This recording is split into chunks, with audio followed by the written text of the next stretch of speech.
imposed penalties on 14 banks. Know what and why. Hello and welcome to Inventiva. This is Sonia Ghatraj back again with the big news.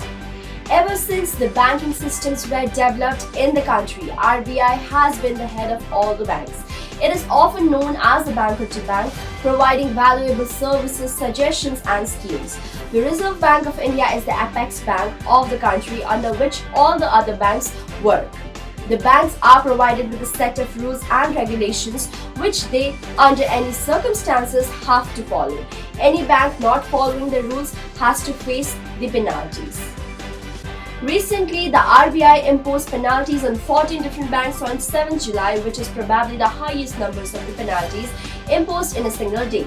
The Reserve Bank of India imposed penalties on many big banks, including the State Bank of India and the Bank of Baroda, Bandhan Bank, etc., due to the violation of certain rules. The list of these 14 banks includes many public sector banks, private sector banks, foreign banks, cooperative banks, and one small finance bank.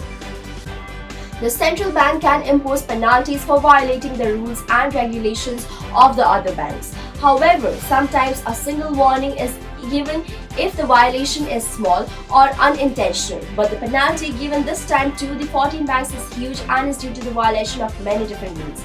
This includes non-compliance of the provinces of direction issued by the RBI relating to the lending to non-banking financial institutions, financing to non-banking finance companies, and statutory and other restrictions on the loans and advances. The RBI has very efficient in its operation and therefore the negligence of the banks have led to the imposing the penalties.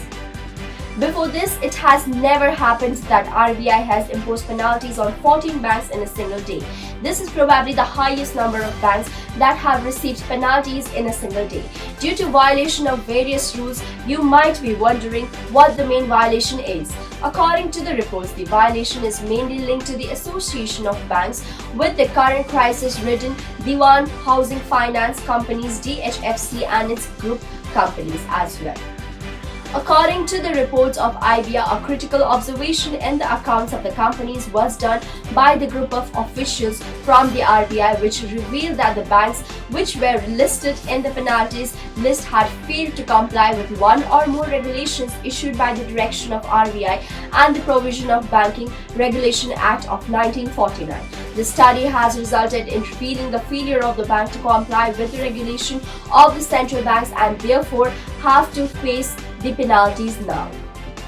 Moreover, after the study of the accounts was done, many notices were given to the banks, given them to advise to showcase as to why they should not be penalized for the non-compliance with the regulation of the Banking Regulation Act of 1949.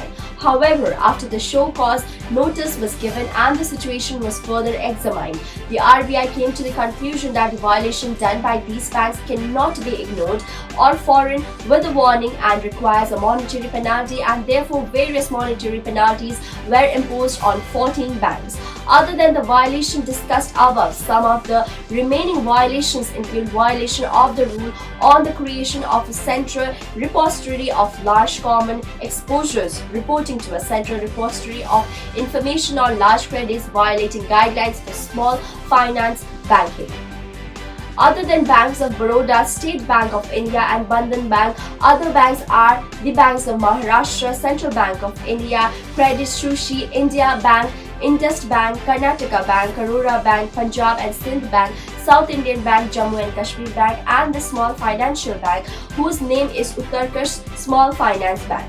The violation done by these banks are huge and so are the penalties imposed on them. The amount of the penalties range starts from Rs 50 lakh and is up to Rs 2 crore each, which is a huge. The RBI has sole authority of penalizing the bank if they violate any rules. Exercising its power, RBI under the provision of Section 47A, read in the section of 47A of the Banking Regulation Act of 1949. In lame language, penalties act as a mode of negative motivation giving the banks which have violated the regulation to keep the regulations in mind as well as to maintain the trust of the people in the banking sector. However, the individuals who have deposited their previous savings with the bank should not worry at all. The action of penalty is based on the inability in regulatory compliance which has been paid solely by the bank and therefore does not affect even a single bit of the individual transactions and agreement which are currently prevailing, as well as transactions that were to be done in the future between the banks and their customers. The penalties imposed are with the mere purpose to give a lesson to the bank to function according to the regulations of the central bank and to avoid the creation of the distrust among the people.